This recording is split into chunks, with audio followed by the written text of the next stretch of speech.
क्या आपने कभी देखा है कि कुछ लोग बिना एफर्ट्स के चीज़ें एफर्टलेसली मैनिफेस्ट कर लेते हैं, है ना?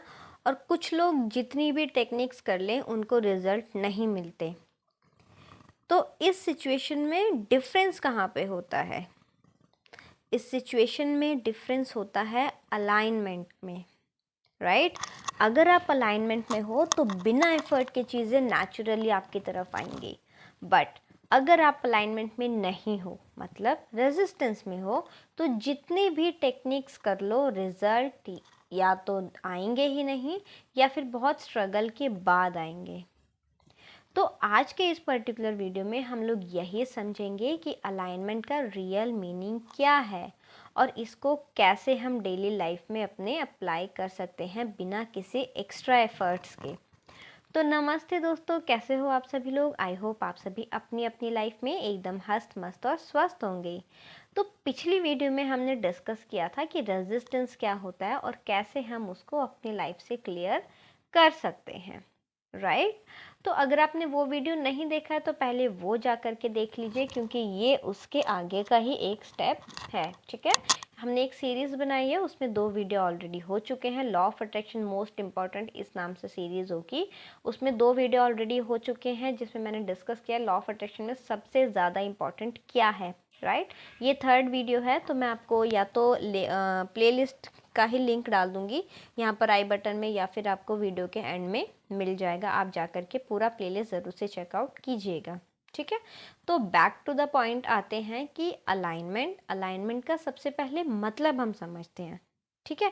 क्योंकि बिना अलाइनमेंट के मैनिफेस्टेशन पॉसिबल ही नहीं है, राइट? तो अलाइनमेंट का मतलब क्या होता है? तो पिछले वीडियो में हमने समझा था रेजिस्टेंस का मतलब क्या होता है। रेजिस्टेंस मतलब नेगेटिव थॉट्स को हम रेजिस्टेंस बोल देते हैं, और पॉजिटिव थॉट्स या फिर हाई वाइब्रेशन को हम लोग अलाइनमेंट्स के साथ समझते हैं, ठीक है? बट और अगर डीपली मैं बताना चाहूँ तो अलाइनमेंट का मतलब सिर्फ हाई वाइब्रेशन में रहना नहीं होता, राइट? बहुत से लोग यहाँ पर एक चीज़ को लेकर के कंफ्यूज हो जाते हैं कि अलाइनमेंट का मतलब होता है हमेशा खुश रहना, पॉजिटिव रहना, बिल्कुल हू हा वाली सिचुएशन में रहना, हमेशा एनर्जेटिक रहना, मतलब हमेशा एक अलग ही एनर्जी अपने अंदर रहना। बट एक्चुअल में ऐसा नहीं होता, राइट? अलाइनमेंट का रियल मीनिंग होता है आपको इंटरनली ईज फील होना चाहिए, राइट? जब आप किसी भी थॉट्स या डिज़ायर को लेकर के नेचुरली रिलैक्स फील करते हो ना, बिना किसी डेस्परेशन के या बिना किसी अर्जेंसी के, तब आप अलाइनमेंट में होते हो, राइट?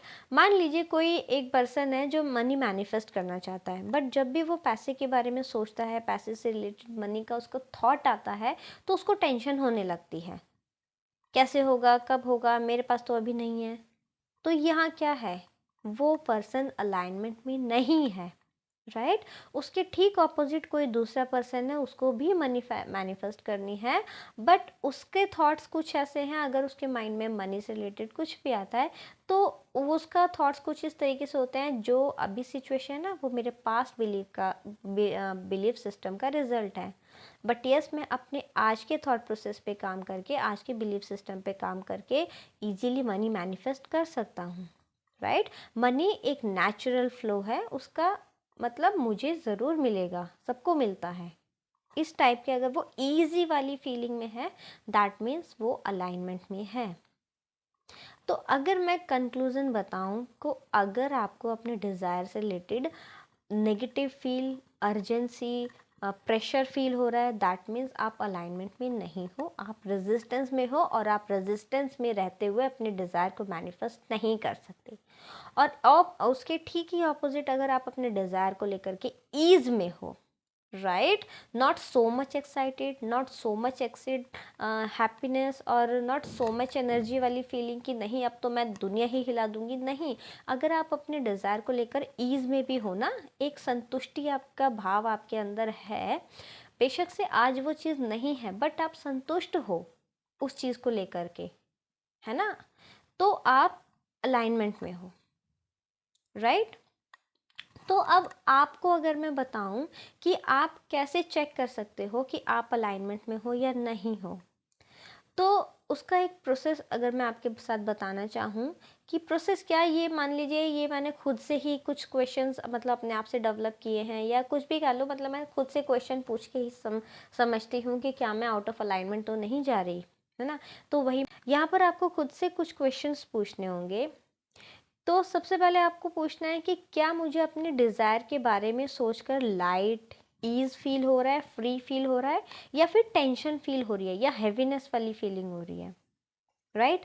अगर आपको यहाँ पर आंसर लाइट फ्री ईज वाला मिले, दैट मीन्स आप अलाइनमेंट में हो। अगर आपके दिल के किसी भी कोने से आवाज़ आए कि मुझे हैवीनेस फीलिंग हो रही है, मुझे डाउट फील हो रहा है, टेंशन हो रही है, दैट मीन्स आप अलाइनमेंट में नहीं हो, आप रेजिस्टेंस में हो, राइट।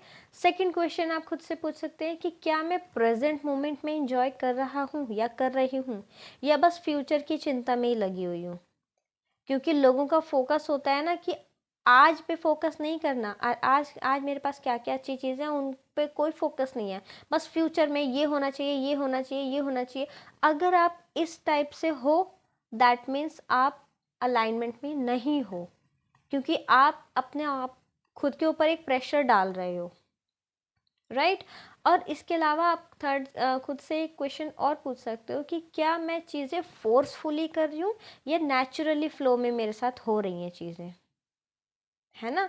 तो अगर आपको यहाँ पर आंसर मिले कि मैं फोर्सफुली कर रही हूँ, मतलब अंदर से मेरा मन नहीं है करने का, कोई भी टेक्निक हो गया या कोई भी XYZ चीज़ हो गई, जस्ट बिकॉज क्योंकि सामने वाले इंसान को उससे रिजल्ट मिला इसीलिए मैं ये कर रही हूँ, दैट मीन्स आप अलाइनमेंट में नहीं हो, ठीक है। आपकी लाइफ ईज में चलनी चाहिए, फ्रीली चलनी चाहिए। टेंशन प्रेशर के साथ अगर आप कोई भी काम कर रहे हो तो आप अलाइनमेंट में नहीं हो, राइट। अब आप अलाइनमेंट में नहीं हो तो आओगे कैसे, है ना। आप अपनी डेली लाइफ में अलाइनमेंट को कैसे मेंटेन कर सकते हो। तो सबसे पहले मैं आपको बताना चाहूँगी कि जो एस्पेक्ट आपका बेटर है उस पे ध्यान दो। तो यहाँ पर मैं एक एग्जांपल देना चाहूँगी जो मैंने पिछले वीडियो में भी दिया था, अब्राहम हिक्स जिसको एक्सप्लेन करती हैं, कॉर्क वाला एग्जांपल। उसी से बहुत बेटर तरीके से हम यहाँ पर समझ पाएंगे कि एक कॉर्क होता है, लकड़ी का ढक्कन होता है जो कि बॉटल पे लगा होता है, राइट। अगर आप उस कॉर्क को पानी के अंदर पकड़ के रखोगे ना तो वो पानी के अंदर रहेगा, बट जैसे ही आप उस कॉर्क को छोड़ दोगे तो वो ऑटोमेटिकली सरफेस पे आ जाएगा।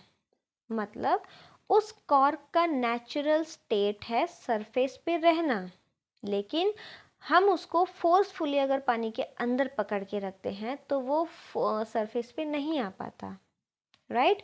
ठीक इसी तरीके से खुश रहना, हैप्पी रहना, ईज में रहना, अच्छा महसूस करना हम सभी का नेचुरल स्टेट है, राइट। मतलब अलाइनमेंट हम सभी का नेचुरल स्टेट होता है, बट जब हम सिर्फ नेगेटिविटी पे फोकस करते हैं, अपनी लाइफ के नेगेटिव एस्पेक्ट्स पर फोकस करते हैं, मनी नहीं है, हेल्थ नहीं है, रिलेशनशिप्स नहीं है, तो आप खुद को ज़बरदस्ती नेगेटिविटी में, ज़बरदस्ती रेजिस्टेंस में रखे हुए हो। और जब तक आप खुद को रेजिस्टेंस में रखे रहोगे, ज़बरदस्ती पकड़े रहोगे, आप अलाइनमेंट में नहीं जा सकते। तो इसके लिए आपको क्या करना है, आपकी लाइफ में जो चीज़ें बेटर हैं उन पर ध्यान दो, राइट। जो चीज़ें बेटर नहीं हैं, अभी आपकी लाइफ में चैलेंज चल रहे हैं, उनको छोड़ दो, उस पर से अपना फोकस हटा दो, उस पर अपनी एनर्जी मत दो। जब आप वहाँ से अपना ध्यान हटाओगे, अपना फोकस हटाओगे, अपनी एनर्जी हटाओगे, तो आप ऑटोमेटिकली, जैसे वो कॉर्क हाथ से छोड़ते ही ऑटोमेटिकली सरफेस पे आ गई थी, उसी तरीके से जब हम अपना ध्यान अपनी लाइफ के उन एरियाज़ में से हटाते हैं जो नेगेटिव हैं, जिनमें चैलेंजेस चल रहे हैं, तो हम भी ऑटोमेटिकली अलाइनमेंट की तरफ, यानी कि पॉजिटिविटी की तरफ बढ़ने लगते हैं, राइट। अगर मैं इसको किसी एग्जाम्पल के साथ समझाना चाहूँ, एज यूजुअल मैंने पिछले वीडियो में भी एग्जाम्पल्स दिए थे, यहाँ भी देना चाहूँगी कि अगर आपकी लाइफ में मनी का एक ऐसा एरिया है जहाँ पर चैलेंज चल रहे हैं, तो अपना फोकस मनी पर से हटा दो, क्योंकि लाइफ में बहुत सारे पिलर्स होते हैं, आपकी हेल्थ है, वेल्थ है, रिलेशनशिप है, हैप्पीनेस है, सक्सेस है। अगर मनी वाला एरिया खराब है तो एटलीस्ट वेल्थ आपका बेटर होगा, वेल्थ भी आपका खराब है तो आपका रिलेशनशिप्स बेटर होगा, मान लीजिए रिलेशनशिप्स भी खराब है तो कुछ तो बेटर होगा, और मान लीजिए सब कुछ खराब है तो कुछ तो दुनिया में ऐसा होगा ना जो आपको करना अच्छा लगता होगा, राइट। मान लो आपको म्यूजिक सुनना अच्छा लगता है, आप घर में क्या चिड़चिड़ चल रही है, क्या कलेशवाही चल रही है, सबको छोड़ो, मुझे मतलब ही नहीं है, क्योंकि अगर मैं उस पर फोकस रखूंगी तो वही वही मेरे अपनी लाइफ में और बढ़ता जाएगा। हेल्थ में बहुत सारे इश्यूज चल रहे हैं, छोड़ दो, सोचो ही मत उसके बारे में, राइट। दवाई खाओ, पेन किलर्स खाओ, यस वो बॉडी में आपको कहीं ना कहीं पेन किलर्स का साइड इफेक्ट दिखता है, बट अगर आप उस पेन को फील करते रहोगे तो आप उसको और ज़्यादा ही बढ़ाओगे, है ना। उसको इग्नोर करके म्यूजिक सुनो, मूवीज देखो, कॉमेडी शोज देखो। कपिल शर्मा के शो में कितने ऐसे लोग आते हैं जो बताते हैं कि उन्होंने बेड पे बैठे बैठे कपिल शर्मा शो देख के अपनी हेल्थ में इम्प्रूवमेंट किया। तो वो क्या है, उन्होंने उस सिचुएशन में अपनी लाइफ के, अपनी हेल्थ के जो चैलेंजेस थे उन पे से ध्यान हटा के उस शो को एंजॉय किया है, अपना फोकस डाइवर्ट किया है, राइट। और इस तरीके से वो रेजिस्टेंस से अलाइनमेंट की तरफ आए हैं। आप समझ रहे हो। जब तक आप अलाइनमेंट में नहीं आओगे, अपने अलाइनमेंट को मेंटेन नहीं करोगे, तब तक आप अपनी लाइफ में कुछ भी मैनिफेस्ट नहीं कर सकते हो, राइट। कुछ भी नहीं कर पा रहे, सो जाओ सब कुछ छोड़ के, क्योंकि जब आप सो रहे होंगे तभी भी आप कुछ मैनिफेस्ट नहीं कर रहे होंगे। आप सो रहे होंगे, आप कुछ ना अच्छा सोच रहे होंगे, ना बुरा सोच रहे होंगे, ना नेगेटिव ना पॉजिटिव। और जब नेगेटिव पॉजिटिव कुछ भी नहीं है तो पॉजिटिव ऑटोमेटिकली है, क्योंकि पॉजिटिविटी ही हम सबका नेचुरल स्टेट होता है, राइट। तो आपको इस चीज़ को गांठ बांध के रखनी पड़ेगी कि जब तक आप अलाइनमेंट में नहीं होगे, बिना अलाइनमेंट के आप कुछ भी मैनिफेस्ट नहीं कर सकते। उसके अलावा अगर मैं बात बताऊं, कुछ मतलब इसके अलावा अगर मैं आगे कंटिन्यू करना चाहूँगी तो वो ये होगा कि आप प्रेजेंट मोमेंट को एंजॉय करो, राइट। जब आप सिर्फ फ्यूचर की चिंता में जी रहे हो तब आप अपना वाइब्रेशन लो कर रहे होते हो, राइट। फ्यूचर में ये होना चाहिए, वो होना चाहिए, जो आज में चीज़ें हैं उनकी कोई वैल्यू नहीं है, बट फ्यूचर में ये होना चाहिए, हम इसी चीज़ की टेंशन में लगे रहते हैं। अगर मान लीजिए कोई एक इंसान जॉब ढूंढ रहा है, राइट, उसका ध्यान सिर्फ इस बारे में है, इस बात पे है कि मुझे जॉब कब मिलेगी, कब मिलेगी, कब मिलेगी, तो इस वजह से वो क्या कर रहा है, वो अपनी लाइफ में स्ट्रेस बहुत ज़्यादा बढ़ाता जा रहा है। हो सकता है उसकी लाइफ में एक बहुत अच्छा पार्टनर हो, उसकी एक अच्छी खासी फैमिली हो, है ना, उसके पेरेंट्स अच्छे हों, बट उसका मेन फोकस कहाँ पे है, जॉब नहीं है। जब तक वो पर्सन इस एरिया पे रखेगा कि जॉब नहीं है तो जो चीज़ें हैं वो भी बिगड़ती जाएंगी, इस चीज़ को ध्यान रखो। जब तक आप पॉजिटिविटी पर फोकस नहीं करोगे, आप अपनी लाइफ में अलाइनमेंट की तरफ नहीं बढ़ सकते हो, राइट। अगर वो पर्सन अपनी करंट रियलिटी में जो भी अच्छा है उस पर ध्यान दे, रिलैक्स रहे, नेचुरली जो फ्लो उसका चल रहा है उसमें रहे और यूनिवर्स पे ट्रस्ट करे, तो डेफिनेटली वो पर्सन अलाइनमेंट में रहेगा और एक ना एक दिन धीरे धीरे ग्रेजुअली लाइफ में इम्प्रूवमेंट दिखेगी ही, राइट। ज़्यादा फोर्स करना खुद को, ज़बरदस्ती चीज़ें करना, ज़बरदस्ती की टेक्निक्स करना अलाइनमेंट नहीं होता है। टेक्निक्स जो दुनिया भर की बनी है उनका पर्पस यही है कि वो लोगों को अलाइनमेंट में लाए, बट एक्चुअल में लोग उससे अलाइनमेंट की जगह ज़बरदस्ती का रेजिस्टेंस ही क्रिएट करते हैं और अपनी डिज़ायर, अपनी मैनिफेस्टेशन से और ज़्यादा दूर होते जाते हैं, राइट। तो आई होप कि मैं आपको समझा पा रही हूँ कि अलाइनमेंट अपनी लाइफ में कितना ज़्यादा इंपॉर्टेंट है अपनी किसी भी डिज़ायर को मैनिफेस्ट करने के लिए। इवन कि डिज़ायर भी मैनिफेस्ट नहीं करनी, अपनी लाइफ को हैप्पीली जीने के लिए भी अलाइनमेंट बहुत ज़्यादा ज़रूरी है, क्योंकि हैप्पीली जीने का मतलब ही अलाइनमेंट होता है, राइट। तो आई होप फ्रेंड्स कि आपको समझ आ रहा है जो मैंने आज की वीडियो में आपको बताया है कि कितना ज़्यादा इंपॉर्टेंट है अलाइनमेंट। बाय द वे, आप किस एरिया में अलाइनमेंट मेंटेन करने में आपको प्रॉब्लम हो रही है, या आपके एरिया में, आपकी लाइफ में कौन सा एरिया है जिसमें आप बिल्कुल अलाइंड हैं, तो आप कमेंट सेक्शन में बता सकते हैं। उसके अलावा ये वीडियो आपको कैसा लगा है वो भी आप कमेंट सेक्शन में बता सकते हैं, और उसके अलावा अगर आपके मन में कोई भी डाउट या क्वेरी हो आप वो भी कमेंट सेक्शन में पूछ सकते हैं। मैं ज़रूर से कोशिश करूँगी आपके कमेंट्स का रिप्लाई करने का, ओके। बाकी यहाँ तक वीडियो को देखने के लिए दिल से आपका बहुत बहुत धन्यवाद, और अपना अपना खूब सारा ध्यान रखिए। अब हम मिलेंगे नेक्स्ट वीडियो में, तब तक अपना खूब सारा ध्यान रखिए और याद रखिए, we are the beautiful souls. Bye bye.